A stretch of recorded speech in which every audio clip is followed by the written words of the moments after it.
Bharatiya Janata party प्रजातंत्रीय व्यवस्था को बर्बाद करने में तुली हुई है। जनमत को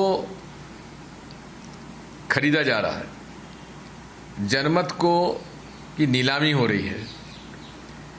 जिस प्रकार से उन्होंने कर्नाटक में किया, गोवा में किया, मणिपुर में किया, मेघालय में किया, अरुणाचल में किया, मध्य प्रदेश में किया, अब वही प्रक्रिया वो राजस्थान में अपनाने में लगे हुए हैं।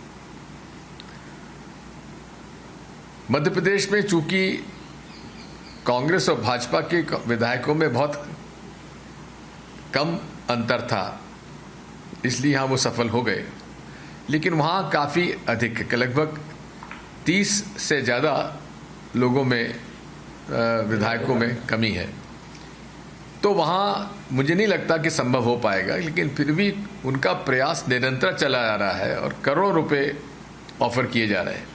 मुझे खुद राजस्थान के एक विधायक ने आके कहा कि उनको भी कहा था कि 25 करोड़ रुपए रख लो, अभी 10 करोड़ रख लो, 25 करोड़ का हम लोग आपको दे देंगे, और जहाँ चाहते हो, जिस प्रांत में चाहते हो और विदेश में चाहते हो तो विदेश में भी जमा करा देंगे। इस तरह की बातें वहाँ हो रही हैं। मुझे विश्वास है कि अशोक गहलोत जी और सचिन पायलट जी कांग्रेस के सारे विधायकों के साथ चर्चा करके रास्ता निकालेंगे। लेकिन सर, जिस तरह सचिन पायलट, तो सचिन पायलट ही नाराज होकर गए हुए हैं, अभी भी वो सामने नहीं आए हैं मीडिया के नहीं, और जो मुख्यमंत्री निवास पर जो मीटिंग हुई है, विधायक दल की मीटिंग हुई, उसमें भी वो नहीं पहुंचे। तो कहीं ना कहीं कि भाई नाराजगी है। किस बात की नाराजगी है? वे उप मुख्यमंत्री हैं, प्रदेश कांग्रेस के अध्यक्ष हैं, तो ऐसी कौन सी नाराजगी है जिसकी वजह से वे इतने नाराज हो गए? अगर नाराजगी भी है तो हमारा नेतृत्व है दिल्ली में, उनसे चर्चा करें, बातचीत करें, चर्चा करके हल निकालें। लेकिन आपको लगता है कि सरकार स्थिर है? क्योंकि अभी सचिन पायलट का किस, अभी कोई बयान अभी फिलहाल में नहीं आया। कल उनका आया था कि हाँ, उनकी तरफ से एक मैसेज आया था कि हाँ 30 विधायक उनके संपर्क में हैं। वो 30 विधायक, अगर जो आप बता रहे हैं अंतर है, वो 30 विधायकों का ही लगभग है, तो वो अगर कम हो जाता तो सरकार अस्थिर हो सकती। मुझे नहीं लगता कि 30 विधायक जाएंगे। फिर भी मैं समझता हूं कि अशोक गहलोत जी परिपक्व राजनेता हैं, सचिन भी हमारे उभरते हुए नेता हैं, सब लोग मिलकर उसका निराकरण करेंगे। लेकिन सर, क्या कहे जाते हैं कि मतलब जो सेकंड जनरेशन के नेता, जैसे यहाँ पे ज्योतिरादित्य सिंधिया थे, वहाँ सचिन पायलट थे, ये लोग की नाराजगी बढ़ती जा रही है। उनका कहीं ना कहीं महत्वाकांक्षा करें या जो भी करें, जिसको लगातार उसका फायदा दूसरी पार्टियां उठाती, या फिर कुछ ऐसी चीजें होती है जैसा यहाँ हुआ, मध्य प्रदेश में हुआ, सरकार गिर गई, आप सत्ता में थे, आप विपक्ष में आ गए, उसी तरीके की स्थिति वहाँ बन रही। और उमा भारती ने भी इसी को लेकर सवाल उठाया। उन्होंने कहा इन सब के पीछे राहुल गांधी जिम्मेदार हैं कि वो जो नए पढ़े लिखे लड़के हैं उनको आगे बढ़ने नहीं देना चाहते हैं, इस वजह से ये सारी चीजें आ रही। पहली बात तो यह है कि कांग्रेस पार्टी सबको अवसर देती है। ज्योतिरादित्य सिंधिया जी को कौन सा अवसर नहीं मिला? सचिन पायलट जी को कौन सा अवसर नहीं मिला? अवसर दिया जाता है, लेकिन उसके अवसर के साथ साथ कुछ न कुछ अनुशासन का भी पालन करना पड़ता है, और अनुशासन का पालन करते हुए पार्टी के अंदर ही रहकर जो भी शिकायतें हैं उसका निराकरण होना चाहिए। लेकिन सर, सचिन पायलट ने जिस तरीके से 30 विधायक मेरे अलग हैं, ऐसा कहा नहीं है, ऐसा उन्होंने कोई स्टेटमेंट नहीं दिया है, ऐसी मीडिया रिपोर्ट्स हैं। नहीं, उनका स्टेटमेंट आया है, मीडिया रिपोर्ट्स में आया है, उनके द्वारा, मतलब उनके मीडिया उसको समन्वय जो करते हैं उनके द्वारा जारी किया गया कि 30 विधायक उनके समर्थन में जो ये कह रहे हैं कि जो वो करेंगे उसके लिए हम तैयार हैं। सचिन पायलट का कोई बयान नहीं है, मैंने नहीं पढ़ा। अच्छा, कांग्रेस की तरफ से आगे क्या लगता है कि जिस तरीके से ये जो घटनाक्रम हुआ है उसको लेकर क्या सचिन पायलट पे भी कुछ कार्रवाई कांग्रेस करेगी? ये सब चीजें AICC तय करती है, मैं नहीं करता। आपको लगता है कि स्थिर हो गया राजस्थान में सरकार? नहीं, मुझे नहीं लगता कोई दिक्कत आएगी, फिर भी देखिए क्या होता है। Thank you.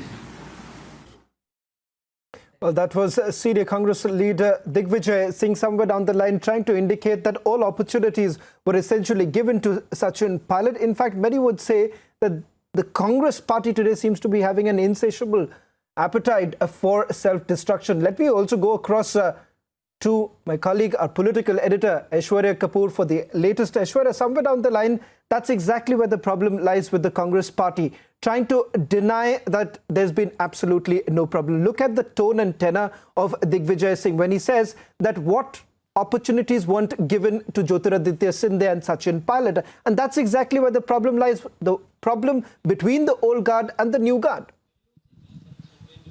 Well, that's right, and it all begins right at the top. Mother versus son, Sonia versus Rahul. That's from where it all precipitates, Shravan. But rather what is happening in Rajasthan at this point of time, that against the tall claims of the Gehlot camp, it's only 84 MLAs which are there at the Fairmont Jaipur. And this is really putting pressure onto the Ashok Gehlot team. And that's why you saw a desperate attempt being made by Priyanka Gandhi, by Rahul Gandhi to reach out to Sachin Pilot. But if sources are to believe, he's in no mood to relent. He has jumped too far off to come back into the fold of the Congress party, and that too under the leadership and chief ministership of Ashok Gehlot. That's what we are being told by our sources. But at this point of time, BJP, which is still behind the curtains because Sachin Pilot has not been able to live up to the promise which he made, that was 30 plus MLAs. There are only 18 MLAs with him, though there were only 84 with Ashok Gehlot, but there is still a group of MLAs which is neither with him nor there, neither here nor there, and that is what Sachin Pilot needs time for,